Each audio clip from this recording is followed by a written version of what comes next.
Hi friends, ఇవాళ అయితే మనం మక్క వడలు అయితే వేసుకుంటాం. సో వానాకాలం అనగానే మనకు గుర్తొచ్చేటి మక్కెన్లే కాబట్టి మేమైతే ఎప్పుడు మక్క వడలు లేదంటే మక్కలు ఉడకబెట్టుకుంటాం అన్నమాట. సో కొంతమంది కూడా కాల్చుకుంటారు. సో మేమైతే ఇలాగా అన్నీ మిక్స్ చేసిన దాన్ని పిండిలాగా ఇలా మెత్తగా చేసుకొని ఇట్లా చేస్తున్నాం అన్నమాట మక్క వడలు. సో ఒక ప్లేట్ తీసుకొని తర్వాత దానిపైన క్లాత్ వేసి మంచిగా వాటర్ అయితే పెట్టుకొని ఈ ముద్దను తీసుకొని మంచిగా ప్రెస్ చేస్తూ అప్పలాగా వేసి దాని మిడిల్లో హోల్ చేయాలన్నమాట. ఇలా మెత్తగా అయితే చేసుకోవాలి. కొంతమంది క్రిస్పీగా కూడా తింటారు. సో క్రిస్పీగా కావాలన్నా ఇలా చేసుకుంటే మాత్రం చాలా బాగా వస్తాయి మక్క వడలు. సో ఇలా ముద్దలాగా తీసుకొని రౌండ్గా వేసి మిడిల్లో హోల్ చేసి తీసి వేగిన నీళ్ళల్లో వేయడం అంతే. సో మీరు ఫ్రీ ఉన్న టైంలో కంపల్సరీగా ట్రై చేయండి.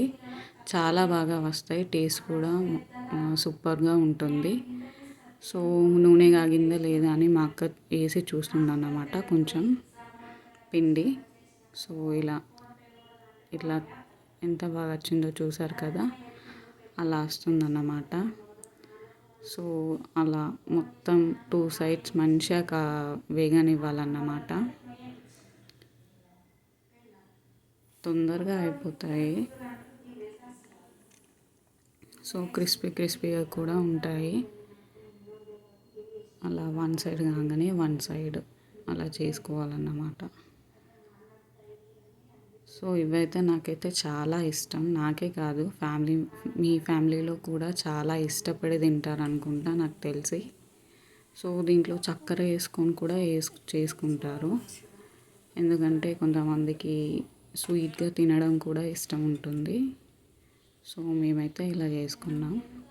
సో ఇటు అటు మంచిగా ఇట్లా వేగనివ్వాలి.